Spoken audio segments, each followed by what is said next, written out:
Pernahkah kalian membayangkan terjebak di pegunungan salju yang cukup luas selama 3 bulan? Apa yang akan kalian lakukan untuk bertahan hidup? Berjalan mengitari pegunungan hingga menemukan jalan? Aku rasa itu tidak memungkinkan, karena pegunungan ini adalah pegunungan Andes, yang sejauh mata memandang hanya ada es terlihat. Cerita ini adalah kisah orang-orang yang mampu bertahan hidup selama 3 bulan di pegunungan Andes karena kecelakaan pesawat.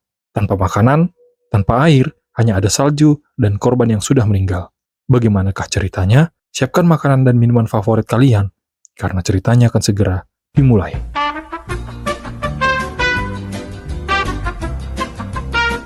Cerita ini berawal dari sekelompok pemain baseball yang akan berlibur ke Chicago. Sebenarnya, bukan hanya mereka, tapi ada beberapa orang lain juga. Alasan mereka pergi adalah untuk liburan musim panas. Ditambah, harga tiket hanya 45 US dollar. Berbagai jenis pekerjaan ada di sana. Mereka akan terbang menaiki pesawat capung yang berkapasitas 40 orang, dengan nomor pesawat 571. Berdasarkan ramalan cuaca selama 4 hari, akan diprediksi cerah dan hangat. Pesawat pun lepas landas. Penumpang yang didominasi anak muda ini akan mengitari pegunungan Andes. Entah bagaimana sistem sirkulasi udara di sana, penumpang diperbolehkan merokok, berpindah tempat duduk, dan menggunakan telepon radio tanpa izin awak kabin. Saat pertama kali mengalami guncangan, salah satu awak kabin bercanda bahwa seekor hiu sedang menunggu kita jatuh. Kemudian salah satu penumpang bertanya, apakah pegunungan bisa menarik pesawat? Jika air hangat Argentina bertemu dengan udara dingin, maka menimbulkan efek turbulensi. Namun ini bukanlah penerbangan perdana melewati pegunungan Andes. Pegunungan Andes memang dikenal gunung dengan turbulensi yang kuat. Jikalau ingin melewatinya, maka biasanya pilot mengelilingi gunung, kemudian melewati celah-celah pegunungan. Dengan begitu, resiko terkena turbulensi sangat kecil. Guncangan pertama dan kedua tidak begitu diraukan oleh penumpang lainnya. Hingga saatnya pilot menaik turunkan pesawat untuk menghindari awan tebal. Efek dari itu, awak kabin tadi melayang ke atas dan terbanting ke bawah. Atensi dari seluruh penumpang kini berubah menjadi ketakutan. Sabuk dikencangkan dan wajah-wajah riang pun berubah menjadi kepanikan. Ternyata ramalan cuaca itu tidak tepat di lapangan. Angin sangat kencang. Saat itu pesawat mereka terbang cukup rendah, sehingga pilot akan menaikkan daya. Tapi, yang terjadi adalah saat akan melewati puncak bukit, pesawat tidak dapat melewatinya dengan sempurna. Pesawat terbelah dua. Bagian belakang tertinggal, dan bagian depan melewati bukit dan meluncur hingga ke titik paling bawah bukit.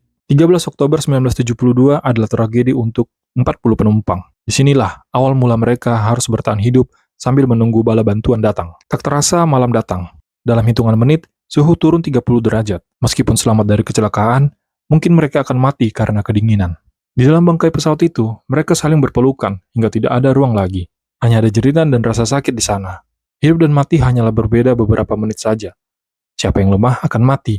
Siapa yang akan tertidur, tak akan bangun lagi. Hari kedua di tanggal 14 Oktober 1972. Untuk kebutuhan makanan dan minuman memang masih terpenuhi. Beberapa pesawat terdengar lalu lalang di area tempat mereka terdampar. Tapi, hingga hari ketiga, 4 dan seterusnya, belum ada tanda-tanda bantuan datang. Ini adalah Marcelo. Dia adalah ketua baseball sekaligus orang yang memiliki ide untuk liburan. Orang yang sangat optimis, meskipun sangat kecil kesempatan untuk selamat. Sebagai seorang ketua, dia juga orang yang sangat mahir dalam menyusun strategi. Dan ini adalah Numa. Dia dapat informasi bahwa ada baterai di bagian ekor pesawat, dan mereka pun akan berangkat. Berbekal peralatan seadanya, Numa, Vito, Roberto, dan satu teman lainnya mendaki menuju puncak bukit. Terjawab sudah.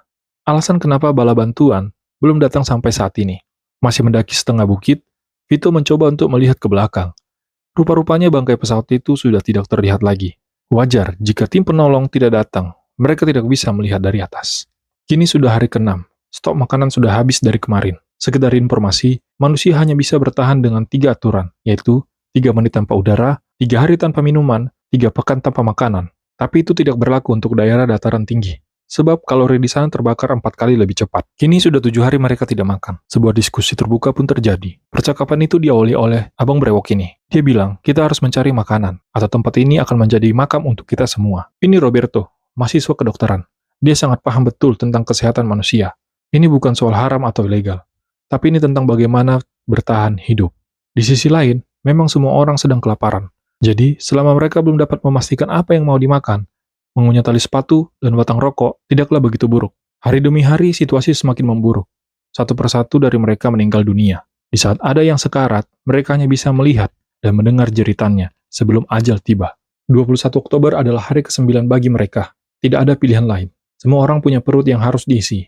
Tapi, tidak semua orang bisa tahan tidak makan berhari-hari. Marcelo mungkin orang yang optimis, tapi di saat seperti ini, realistis menjamin hidup lebih panjang. Sepotong kaca dikeluarkan untuk memotong-motong sumber protein di luar. Ya, benar. Yang dimaksud adalah korban meninggal dunia. Vito, Carlito, Roberto. Mereka yang pertama, kemudian disusul teman-teman yang lain. Hanya ada 4 orang yang menolak memakannya. Marcelo, dengan optimisnya, bantuan akan datang sebelum ajal menjemput. Kedua, sepasang suami istri ini, dikarenakan mereka memang tidak sanggup. Dan Numa, yang memang seorang religius, di mana bertolak belakang dengan ajarannya. Dalam hal menangani kasus kelaparan, dibentuk seksi konsumsi. Di antaranya, Eduardo, bertugas memotong jasad. Vito, memilah daging. Lalu mereka memotong diam-diam dari jauh, agar yang lain tidak kepikiran saat memakannya. Sebuah kabar tidak mengenakan datang. Ketika Roy menemukan sebuah koper, dan di dalamnya ada sebuah radio. Roy memperbaikinya. Dari sana tersiar kabar bahwa selama 10 hari telah dilakukan pencarian pesawat jatuh di pegunungan Andes. Pencarian itu menggunakan 17 pesawat milik Angkatan Udara Chili. Namun, pencarian itu diberhentikan dan para penumpang dinyatakan meninggal dunia. Upaya pencarian dilanjutkan tahun depan saat salju mulai mencair. Mendengar kabar itu, optimistis Marcelo kini harus pupus. Dia sadar bahwa bantuan tidak akan datang. Kini, di antara mereka, hanya Numa yang tidak makan berhari-hari. Merasa kecewa dengan kabar itu, secara nekat dan tanpa adanya persiapan, Numa, Gustavo, dan Maspon pergi mencari ekor pesawat. Akibat dari kecerobohan mereka, saat malam hari, mereka terkena badai salju. Dan, tentu saja, di atas sana tidak ada tempat perlindungan yang tepat. Keesokan harinya, Gustavo mengalami kebutaan, dan Numa kini keadaannya menjadi lemas. Di saat kondisi sedang baik-baik saja, mereka bercerita dan tertawa, seakan-akan tidak ada masalah. Namun, tiba-tiba saja, badai salju tiba-tiba menghantam mereka. Seketika, bangkai pesawat itu penuh dengan salju, dan mereka pun tertimbun.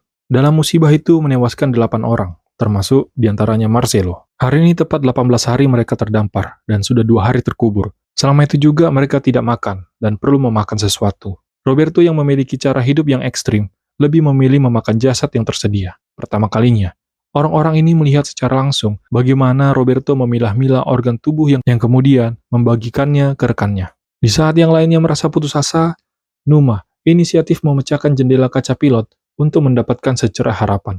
Namun sayangnya kakinya harus terluka terkena pecahan kaca.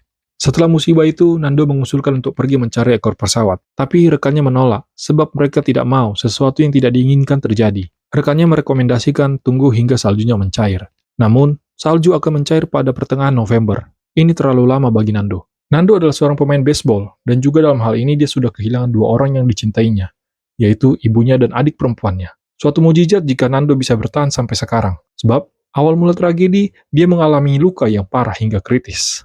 Di hari ke-34, saat salju mulai mencair, Arturo harus meregang nyawanya, disebabkan paru-parunya terisi banyak cairan. Kemudian diikuti oleh Vasco. Kini hanya tersisa 17 orang dari 40 penumpang. Nando dan Roberto pergi mencari ekor pesawat. Setelah ketemu, mereka mengajak Roy untuk memperbaikinya. Mereka harus pergi kembali. Barangkali ada harapan di sana. Nando, Roberto, Tintin, dan Roy, mereka rela pulang pergi demi untuk menyalakan radio. Tapi hasilnya nihil. Sehingga mereka meletakkan pesan di sana. Barangkali ekor pesawat itu lebih dahulu ditemukan. Meskipun demikian, ada hal yang berguna mereka temukan, selain makanan dan minuman, yaitu kain yang kedap udara. Ini bisa digunakan untuk selimut, agar mereka bisa bertahan di saat malam hari. Tidak terasa mereka sudah 60 hari di sana. Dalam waktu 2 bulan itu, keadaan Numa kian memburuk. Tadinya, kakinya yang terkena kaca, kini terinfeksi hingga ke punggungnya. Badannya yang semakin kurus dan lemah karena tidak makan apapun. Dikarenakan memakan manusia adalah cara yang salah. Keesokan harinya, Numa meninggal dunia dalam tidurnya. Sebelum dia meninggal, mendiang berpesan agar jasadnya boleh digunakan untuk teman-temannya agar tetap kenyang dan selamat. Dan dia menulis secari kertas yang bertuliskan, tiada kasih lebih besar daripada kasih seseorang yang memberikan nyawanya untuk sahabatnya. Entah sudah hari keberapa, kini yang tertinggal hanya 16 orang. Melihat temannya yang wafat, yang tadinya Roberto bersikeras untuk menunggu bantuan, secara sepihak dia menyatakan besok akan pergi mencari bantuan dengan melewati pegunungan Andes. Nando, Roberto, dan Maspon, dengan segala persiapan mereka pergi menuju Chili dengan berjalan kaki. Hari demi hari mereka lewati hingga sampailah di puncak bukit. Sesampainya di sana, yang terlihat hanya ada bukit, dan bukit yang tertutupi salju tebal. Saat itu keraguan Roberto mengguncang dirinya, tapi berkat semangat Nando, kini tumbuh sudah semangatnya. Jika mereka pergi bertiga, maka stok makanan akan tidak cukup. Oleh karena itu, Maspon harus kembali. Dengan begitu, stok makanan mereka bisa mencapai 10 hari. Perjalanan mereka untuk melewati semua bukit bersalju itu membutuhkan waktu 12 hari lamanya. Pada hari ke-12 sampailah mereka di lembah yang tidak bersalju. menginap semalaman untuk beristirahat ditemani api unggun. Di keesokan harinya, untuk pertama kali mereka menemukan air jernih. Tentu saja, dengan brutal langsung menyedot air sampai mereka puas. Tapi kepuasan belum sampai di situ. Di saat sedang menikmati air, Roberto melihat seorang berkuda percis di seberang sungai. Alangkah bahagianya mereka berdua. Tapi bapak itu sama sekali tidak mengerti apa yang dikatakan mereka berdua, sebab suara air begitu deras saat itu. Melempar kertas yang sudah diberi pemberat, Nando menulis pesan yang menyatakan mereka korban pesawat jatuh. Betapa terkejutnya pria itu dan langsung pergi ke pemerintahan daerah setempat. Mereka akan meneruskan informasi penting ini ke Angkatan Udara Argentina. Informasinya begitu cepat tersebar. Wartawan langsung mendatangi tempat mereka beristirahat. Kembali ke pegunungan Andes, radio yang biasa mereka gunakan mendengar musik tak sengaja menginformasikan bahwa telah ditemukan korban pesawat Uruguay. Ya, benar. Roberto dan Fernando atau Nando berhasil. 2 helikopter digunakan untuk menjemput mereka yang sedang bersiap-siap. Di hari itu, mereka harus meninggalkan tempat bersejarah bagi 16 penumpang. Tulang-tulang berserakan, baju, celana, dan koper bekas. Tempat di mana kematian sangat dekat dengan mereka. Menyaksikan satu persatu temannya meninggal. Dengan keadaan fisik yang kurus, penuh dengan kotoran, lapar, tampak lebih tua, sesampainya mereka langsung dibawa ke rumah sakit terdekat. Di sana, mereka dianggap seperti pahlawan.